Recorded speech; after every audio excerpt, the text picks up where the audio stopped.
नमस्कार साथियों। हमने हिस्ट्री पढ़ी है, हमने आसपास भी देखा है और हमने इस बात को बहुत गहराई से जाना है कि कोई गरीब परिवार में अगर पैदा हुआ है तो ज़रूरी नहीं है कि वो गरीब ही रहे। ज़्यादातर चांस ऐसा है, पर ऐसा कई बार होता है कि लोग नीचे से ऊपर जाते हैं, बहुत ऊपर जाते हैं। और ऐसी जितनी भी यात्राएं हों, चाहे वो स्पोर्ट्समैन बनने की हो, राजनेता बनने की हो, या कोई धर्म के पक्ष में गए, कोई ऊपर गया हो, उन सभी में तीन चीज़ें कॉमन होती हैं। उनमें सबसे पहली जो है वो हर जगह कॉमन है, और वो क्या है? आशीर्वाद।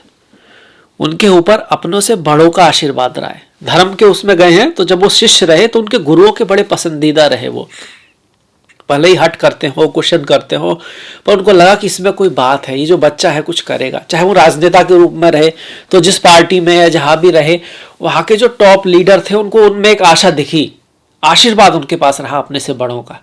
सबसे पहली बात। दूसरा, आशा। उन्होंने जिंदगी में कभी भी आशा नहीं खोई। उतार आए, चढ़ाव आए, पर उनका जो लक्ष्य था वो लक्ष्य ही बना रहा। रास्ते बदले, लक्ष्य नहीं बदला, और वो चलते रहे। दूसरी चीज। तीसरी चीज जो मिलती है वो है पराक्रम और ज्ञान। ज्ञान तो वो थे ही, ज्ञानी तो थे ही, और उन्होंने अपना पराक्रम कभी छोड़ा नहीं। ये जो चीजें हैं, ये आपके पास अगर हैं तो आप नीचे से ऊपर अवश्य जा सकते हो, क्योंकि ये चारों ही गुण ऐसे हैं, ये तीनों ही गुण ऐसे हैं जिसमें किस्मत को भी बदलने की क्षमता है। मैं हूं आपके साथ डॉक्टर दिलीप, इसी ज्ञान के साथ जो हमारे शास्त्रों से आया है। हम शुरुआत करते हैं इस वीडियो की, जो कर्क राशि वालों के लिए बेहद खास है। बेहद खास क्यों है कर्क राशि वालियों के लिए? क्योंकि कर्क राशि के जो भाग्य के स्वामी है गुरु हैं, और उनका 12 साल बाद वृषभ में आना एक बड़ी बात है। 12 साल बाद आपके जो गुरु हैं वो इच्छा पूर्ति के भाव में आ रहे हैं। ये लाभ का भाव है, इच्छा पूर्ति का भाव है, मन की आशाओं को पूरे करने वाला भाव है, जहां पर गुरु कब आ रहे हैं? 12 साल बाद। और इस महीने में एक और खास बात हो रही कि वहां पर सूर्य भी आएंगे। गुरु तो गुरु है ही, वहां पे राजा भी आ रहे हैं। मतलब राजा है, राजा के पास शक्ति है, और गुरु का ज्ञान भी अगर उसके पास हो, ज्ञान और शक्ति जिसके पास हो, वो क्या करता है? कमाल करता है। तो आपकी लाइफ में भी कुछ अच्छी चीजें जरूर ये लेके आएगा, डिपेंडिंग अपॉन जन्म पत्री। आपकी जन्म पत्री में कितने प्रॉमिस हैं, कितने राजयोग हैं, कितने लक्ष्मी योग है, क्या दशा महादशा चल रही है, वो डिसाइड करेगा कि आपको कितना बड़ा लाभ हो सकता है। पर कुछ ना कुछ लाभ अवश्य लेके आएगा। दूसरा परिवर्तन ये भी है कि 14 तारीख तक तो शुक्र सूर्य उच्च के दसम भाव में, ये अपने आप में एक राजयोग है कि भाई सूर्य उच्च के चल रहे हैं, जो कि धन के स्वामी है। फिर उसके बाद सूर्य गुरु के साथ, ये बहुत बड़ी घटना है आपके लिए हो रही है 11वें भाव में। वहीं एक घटना थोड़ी सी अशुभ तो नहीं कहेंगे, पर ध्यान रखने वाली भी है, और वो क्या है कि अंगारक योग बन रहा है आपका। भाग्य के भाव में अंगारक योग बन रहा है। ये मीन राशि में नवम भाव में अंगारक योग बना हुआ है। शनि की ढैया तो आपकी चल ही रही है ना। इसके साथ साथ शुक्र और बुध की बात करें तो बुध मेनली दसम भाव में है, इसके रिजल्ट पे बात करेंगे। शुक्र जो है वो भी दसम भाव में है, पर 19 तारीख के बाद ये शुक्र जो है पारिजात योग बना देंगे। 11वें भाव में जाकर ना अपनी ही राशि में आ जाएंगे। बेहद ही अद्भुत महीना ये है आपके लिए। ऐसे योग कम ही बनते हैं, हर महीने इस तरह के योग नहीं बनते हैं। सबसे पहले गुरु को देख लेते हैं कि भैया गुरु पारिजात योग बनने वाले शुक्र के साथ आ रहे हैं, सूर्य के साथ आ रहे हैं, उनकी शुरुआत बड़ी अच्छी हो रही है। पर अगर इनको मूर्ति के आधार पर देखा जाए तो कर्क राशि जो है ताम्र मूर्ति बन के आ रहे हैं, तांबे जैसी मूर्ति बन के आ रहे हैं। ये मूर्ति का एक विधि है गोचर को अर्थ निकालने की। भाई स्वर्ण मूर्ति है, रजत मूर्ति है, ताम्र मूर्ति है, लोह मूर्ति है। ऐसे तो गुरु का गोचर अति शुभ हमेशा होता ही है। स्वर्ण मूर्ति हो तो बहुत बहुत शुभ, और चांदी मूर्ति हो तो आपका शुभ, और ताम्र मूर्ति हो तब भी शुभ, ऐसे आप कह सकते हो। और लोह मूर्ति भी शुभ तो है ही, पर उसमें इसकी इंटेंसिटी थोड़ी कम हो जाती है। अब ऐसे में आपका तीसरे नंबर पर जरूर आया, पर भाव एकादश आ गया। एकादश भाव को अक्सर हम अच्छा मानते हैं। कहाँ पर इसका असर होगा? गुरु की मेन दृष्टि 5वीं और 9वीं है, 7वीं तो अच्छी है ही।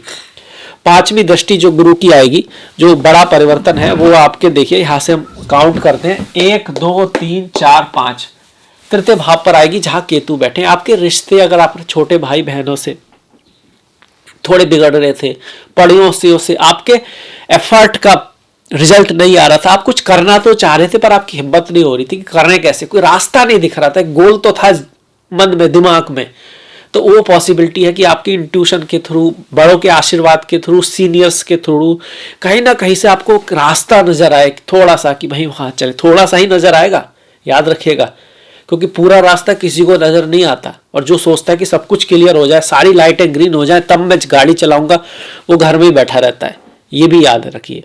पर हाँ, कुछ ना कुछ शुरुआत के लिए कोई ना कोई हिंट, कोई ना कोई नॉलेज, कोई ना कोई आइडिया आपके मन में 1 मई के पास आ सकता है, बाद आ सकता है। वो 1 मई को भी आ सकता है, 15 मई को भी आ सकता है, जून में भी जा सकता है, जुलाई में भी जा सकता है, डिपेंडिंग अपॉन आपके लग्न की डिग्री कौन सी है। आपकी लग्न की डिग्री के पास जब गुरु आएंगे तब भी चमत्कार हो सकता है। अगर आपके भी गुरु यहाँ बैठे हुए हैं बाई चांस, तो जब ये उस गुरु के आसपास आएंगे 1 आध डिग्री आगे पीछे, तब भी ये चीजें हो सकती हैं, ये भी याद रखिएगा। पर निसंदेह ये शुभ है, तृतीय भाव पर उनकी दृष्टि शुभ है। आपके पराक्रम का रिजल्ट भी आएगा, आपका जो कर्म है वो गाइडेड होगा ईश्वर कृपा के द्वारा, ब्लेसिंग के द्वारा। गुरु हमारी कुंडली में ब्लेसिंग दिखाते हैं। गुरु, शनि और राहु तीनों की दृष्टि पंचम भाव पर आ रही है। संतान प्राप्ति के लिए एक अच्छे समय की शुरुआत है, विद्या अध्ययन के लिए अच्छा समय है, कहीं ना कहीं मैरिज के लिए भी अच्छा है। साथ में प्रेम प्रेमिका आपस में मधुरता आना, रिश्तों में मधुरता आना, दोस्त फ्रेंड्स आदि का बनना, उसके लिए भी अच्छा है। क्योंकि अब तक यहाँ पर सिर्फ शनि राहु की दृष्टि थी, अब जो है गुरु की दृष्टि ने आकर उसको पावन कर दिया है, पवित्र कर दिया है। गुरु की दृष्टि ब्लेसिंग लेकर आती है, राहु और शनि की दृष्टि को भी शुभ कर देती है। ऐसी खासियत है गुरु की दृष्टि में। तो पंचम भाव पर आ रही है, तो संतान के साथ, संतान की लाइफ में, एजुकेशन में, प्रेम में, विद्या में, ज्ञान में, इन सब में आपका अच्छा रहेगा। पिता की लाइफ में थोड़ा सा ध्यान देने की इस महीने आवश्यकता है, क्योंकि अंगारक योग बन रहा है आपके भाग्य में। ये ज्यादातर आपसे भाग्य से ज्यादा मुझे लगता है कि पिता के साथ रिश्तों में, उनके स्वास्थ्य में अगर कोई उतार चढ़ाव चल रहा है ना, तो ध्यान रखिएगा, वहां कोई चीजें ऊपर नीचे जा सकती हैं। भाग्य की दृष्टि से जल्दबाजी में ना करें, लोभ, ग्रीड, इन सब से बचें। साथ में मिसअंडरस्टैंडिंग जो हो जाती है ना कभी कभी, किसी चीज की पूरी जानकारी का ना होना, किसी चीज के प्रभाव में आके कोई निर्णय ना लें।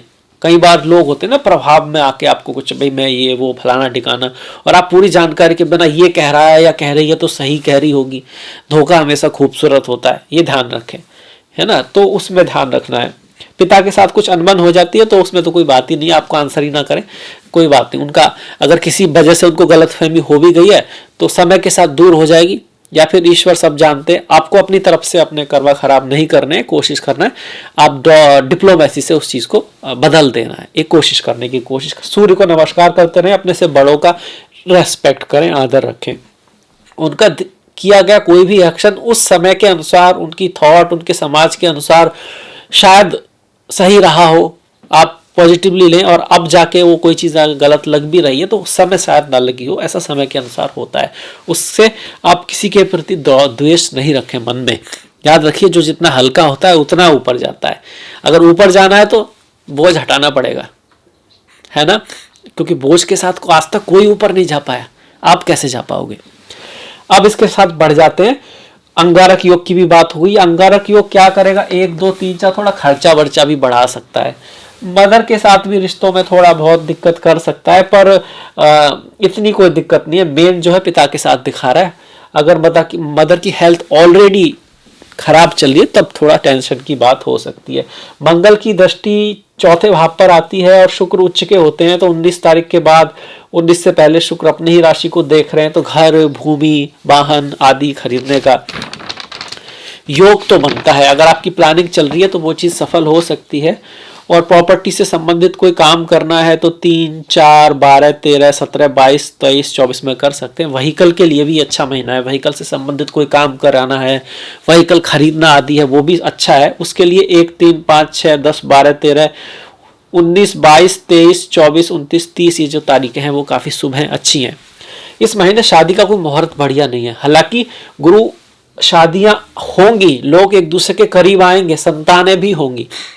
जो लोग वेट कर रहे थे ना, संतान नहीं हो रही, उसके लिए प्राप्ति के लिए कोशिश कर रहे थे, तो अब 12 साल बाद गुरु यहाँ आए हैं और यहाँ से पंचम भाव को देख रहे हैं। एजुकेशन में भी लोगों का बढ़िया रहेगा, शादी विवाह के लिए भी अच्छा हो गया।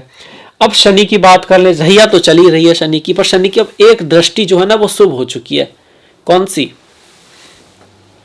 लास्ट दृष्टि। आपके कर्मा में थोड़ा सुधार आएगा, आपके कार्य में थोड़ी वृद्धि होगी, आपके करियर में कुछ अब विकास होने लगेगा। जो करियर में रोड़े अटक रहे थे ढैया की वजह से, उसमें थोड़ी कमी अब जरूर आने लगेगी, पर इसके बावजूद मेहनत एफर्ट करते रहना है, याद रखिएगा करियर पर। और वाणी का ध्यान रखना है, परिवार से बना के चल रहा है। देखिए एक दोहा है जिसको हम सुनते हैं, हानि लाभ जीवन मरण यश अपयश विधि हाथ। हानि और लाभ, जीवन मरण, यश और अपयश विधि के हाथ में है, पर अपने हाथ में क्या है? कर्मा है। जब कर्मा की बात होती है तो हम बड़े शॉर्ट माइंडेड हो जाते हैं। हमको ऐसा लगता है यार मैं करियर के लिए तो मेहनत कर तो रहा हूं, पर करियर में उन्नति नहीं हो रही है। कैसे होगी? क्या पिता का आदर कर रहे हैं? क्या गुरुओं का आदर कर रहे हैं? करियर के कारक वो भी हैं। क्या आपके भाई बहनों से रिश्ते ठीक हैं? करियर के कारक बुध भी हैं। क्या आप संतान के साथ बच्चों को आपने अच्छी शिक्षा दी है? क्या उनको सही रास्ते पे आप ले जा रहे हैं? क्योंकि गुरु भी वहां पे हस्तक्षेप करते हैं दसम भाव में। पत्नी के साथ कैसे रिश्ते हैं? क्या आप अपना कर्तव्य कर रहे हैं? क्योंकि शुक्र का भी वहां पे रोल है, तो वो सारा कर्म आपका वहां असर करेगा, याद रखिएगा।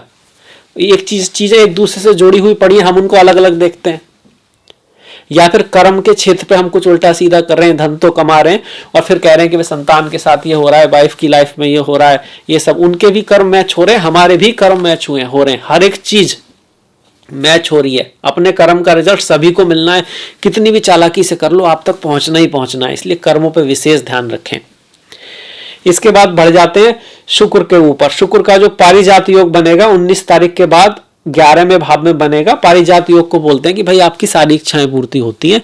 जो बच्चे इस जन्म को लेके पैदा होंगे ना, गुरु 11वें भाव में, सूर्य 11वें भाव में, शुक्र में, बड़े भाग्यशाली होंगे। पर गोचर में भी कहीं ना कहीं आपकी कुछ इच्छाएं पूर्ण जरूर होंगी, जैसे कि गवर्नमेंट जॉब का लगना, घर गाड़ी, बेड क्योंकि कंफर्ट देता ना, एसी, इस तरह की चीजों का खरीदना, ज्ञान से लाभ होना। पर ये सारी चीजें किसको बढ़ा रही हैं? 11वां भाव इच्छा को बढ़ाता है, इच्छा पूर्ति करता है। पर इच्छाओं की एक बात है, एक खास बात है, इच्छाओं में कभी शांति नहीं होती, इसीलिए इसको बुरा भाव माना गया है। 12वां भाव मोक्ष का है, ये भाव लोभ का है। त्रिशिडाय भाव है आपके 3, 6, 10, 11। इनमें से काम त्रिकोण है 3, 7, 11। तो जो काम त्रिकोणों में सबसे ज्यादा कामुक लोभ वाला भाव है वो 11वां ही है। तो यहां पर आपको कितना भी मिल जाए, यू विल ऑलवेज हंग्री, वो पूरा ही नहीं होगा। इसलिए जो सुख का रास्ता है वो अंदर से ही जाता है, बाहर से सिर्फ जरूरतें पूरी की जा सकती हैं। और जिसको जरूरतों में और अपने कह सकते हैं कि गोल्स में संशय है, वो कभी भी सुखी नहीं हो सकता। इस बात का भी ध्यान रखना है कि ऐसा ना हो कि प्रभु ने आपको बहुत कुछ दिया है आप फिर भी परेशान है, क्योंकि फिर तो आप परेशान रहने ही है। खैर, इसके बाद बढ़ जाते हैं सूर्य के ऊपर। सूर्य 13 तारीख तक गवर्नमेंट जॉब को दिखा रहे हैं, जॉब को मिलने को दिखा रहे हैं, कुछ प्रयास आपका सफल हो, आपकी लाइफ में कुछ बहुत बढ़िया हो। कि 10वें भाव में सूर्य का आना पॉलिटिक्स आदि के लिए भी बहुत अच्छा है। इसके बाद ये आपके 11वें भाव में आ रहे हैं। सूर्य का गोचर अति शुभ हो रहा है आपके लिए, गुरु का गोचर भी अति शुभ है, शुक्र का भी ठीक है, राहु मंगल का ध्यान रखना है। भाग्य के भाव में, भाग्य की ज्यादा अपेक्षा ना करें, ज्ञान से काम करेंगे, जल्दबाजी में, लोभ में, लालच में कहीं फंसेंगे तो नुकसान हो जाएगा। सही रास्ते से मेहनत की, एफर्ट की है, तैयारी की है, चीजें होंगी। शनि का हो गया, सबका हो गया। केतु, भाई केतु पर भी अब पॉजिटिव दृष्टि आ गई, फिर भी अपने कम्युनिकेशन में थोड़ा सा ध्यान रखें। केतु जब होते हैं तृतीय भाव में तो आप कभी कभी कुछ ऐसा कह जाते हैं, बोल जाते हैं जो लोगों को सूट नहीं करता। शायद आप बहुत ज्यादा सत्य बोल देते हैं कभी कभी। गुस्से के समय में अपने ऊपर ध्यान रखें। जिस तरह के ग्रह चल रहे हैं, ऐसे में जब आप गुस्से में आओगे आप अपना बैलेंस खो सकते हो। आपके लिए शनि नेगेटिव चल रहे थे, अब गुरु पॉजिटिव हो गए हैं, अच्छी बात है, बहुत बढ़िया बात है, क्योंकि कम से कम एक ग्रह तो पॉजिटिव हुआ। अब इसी पॉजिटिव नोट्स के साथ हम इस वीडियो को समाप्त करते हैं। अब बढ़ जाते हैं त्योहारों के ऊपर। विवाह आदि के लिए कोई बहुत बड़ा मुहूर्त नहीं है, जो मुहूर्त थे मैंने आपको बता दिए। पर फिर भी आपको कोई काम करना है, आप चाहते हैं कि भाई कोई तो तिथि होनी चाहिए ना इस महीने में भी, व्हीकल और इन सब के अलावा। तो देखिए 10वीं तिथि काफ़ी अच्छी है, 10 तारीख काफ़ी अच्छी है, उस दिन हमारी अक्षय तृतीया है। इसके अलावा 7, 19, 5, 7, 8, 13, 14, 19, 23, 24, 26 ये किसी हद तक अच्छी तारीखें हैं, शुभ तारीखें हैं। त्योहारों की तरफ बढ़े तो 10 तारीख की अक्षय तृतीया शुक्रवार के दिन पड़ रही है, जो माँ लक्ष्मी से जुड़ा हुआ है। शुक्र का भी जल तत्व है, माँ लक्ष्मी भी समुद्र से निकली हैं, कितना अच्छा संयोग है। शुक्र उच्च के भी मीन राशि में होते हैं, तो हमारी सारी चीज़ें साइंटिफिक हैं। बैसाख की अमावस्या जो है बुधवार को हो रही है, अच्छा दिन है अमावस्या के लिए। बुध को हम राहु से जोड़ते हैं, कभी कभी केतु से भी जोड़ते हैं, और ये दोनों ही हमारे कर्मों से, पितरों से जुड़े हुए ग्रह हैं। शिवरात्रि 6 तारीख की है, ओम नमः शिवाय, ओम नमो नारायणाय। 5 और 20 तारीख का जो है प्रदोष व्रत है, चिदानंद रूपा शिवोहम शिवोहम। 4 तारीख की वर्णोत्थनी एकादशी है, ओम नमो नारायणाय। 19 तारीख की मोहिनी एकादशी है, ओम नमो भगवते वासुदेवाय। सारी आत्माओं के जो सोर्स हैं वो वासुदेव ही हैं, एक ही आत्मा है, जैसे कृष्णा बोलते हैं। 23 तारीख की वैशाख पूर्णिमा है, 26 की संकष्टी है, 14 तारीख की वृषभ संक्रांति। सूर्य का जो परिवर्तन हो रहा है वो 14 तारीख को हो रहा है। संक्रांति है, संकष्टी है, ये सब पूर्णिमा है, दान पुण्य कुछ अच्छा करने के लिए अच्छी मानी गई हैं तिथियां हमारे शास्त्रों के अनुसार। और बाकी तिथियां भी अच्छी हैं, और दिन भी करें, हर दिन ही कर सकते हैं तो बहुत अच्छी बात है, नहीं तो कम से कम इन दिनों हमें कुछ शुभ अच्छा बढ़िया करने का निष्काम भाव से एक नियम बना लेना चाहिए। खैर, इसी के साथ मैं आपसे कर्क राशि वालों से विदा लेता हूं, और मुझे आशा है कि आपको अच्छा लगा होगा, वीडियो समझ में भी आया होगा, और आपको इससे कुछ प्रेरणा भी मिली होगी ज़िंदगी के लिए। तो अगर ऐसा है तो लाइक कीजिएगा, पसंद आया है तो सब्सक्राइब कर सकते हैं, अगर नहीं किया है बेल वाला आइकॉन भी दबा सकते हैं। अगले वीडियो तक अपना ख्याल रखें। नमस्कार, बहुत बहुत धन्यवाद।